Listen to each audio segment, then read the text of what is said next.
Welcome to another edition of the Hoop Scoop, brought to you by Red Raider Outfitter, the fans' favorite since 1975. I'm Jared Johnson, and I am very happy to come on here and talk to you about a Texas Tech basketball victory. 76-68, the Red Raiders defeated LSU, and it was a great effort. Just period. Texas Tech played really well in the first half, had an 8-point lead at the break, and they ended up winning the game by 8 points. Now, they were down at one point in the second half. They started off the second half kind of slow, but Texas Tech got great efforts from several players. I'm going to start off with Kevin O'Banner. I think he made 4 or 5 threes during the game. It was very good. There was a point in the second half where LSU had a lead, and he willed Texas Tech back into the lead with a flurry of 6 points in about a minute. And, they were all around the hoop where he showed some grit, some toughness. One of those hoops was that he got a shot blocked, got the ball back, scored, and was fouled. He missed a free throw, but I think he was pretty good on free throws for the most part of the game. Finished with 22 points, 4 rebounds. Very good game from Kevin O'Banner. That's the type of performance I think most were expecting from O'Banner, for most of the season, going into the season. Davion Harmon also had a really good game. 14 points, 8 assists, 4 rebounds. He did a really good job of penetrating and kicking out to shooters and finding guys open. Again, this is what I think a lot of people had in mind when they thought of Harmon when he was brought in to play at Texas Tech.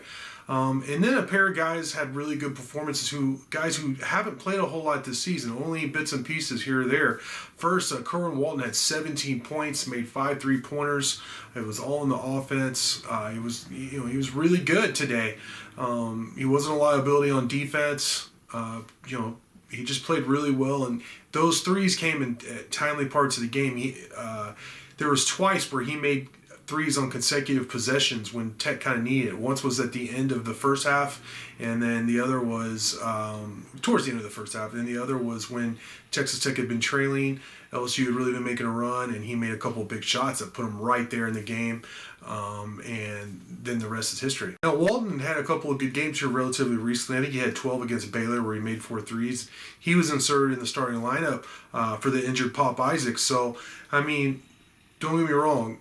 It still was a surprise he played, as good as he did, but not a shock. Elijah Fisher, true freshman, former 5-star recruit, had really struggled this year and just didn't play a whole lot. He might get a minute here, a minute there, but just, had a couple of games where he didn't even, didn't play at all, didn't see the court at all. But he played a lot on Saturday against LSU, and he did really well. He was all over the court, getting loose balls. He had a game-high 9 rebounds, 5 points. He had a couple of shots that were in and out that I think he normally makes, but he had a good offensive rebound and he missed the putback, and that's unlike Elijah Fisher. But I don't think Texas Tech wins this game without his effort. Great job on defense, great job diving for loose balls, led everyone on the court with 9 rebounds.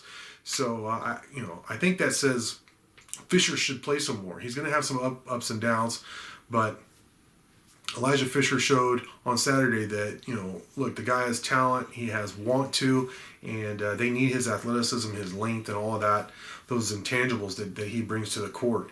I think he could really help Texas Tech win some of these close ball games they've been losing. So, hey, big victory for Texas Tech. I know it doesn't break the Big 12 losing streak, but it does give you a much-needed W after dropping 8 straight. They take on Iowa State Monday, and, this is a team that blew Tech out by 34 in Ames. Now Tech gets them back at home in Lubbock, and, Texas Tech has an opportunity here to build on this victory over LSU.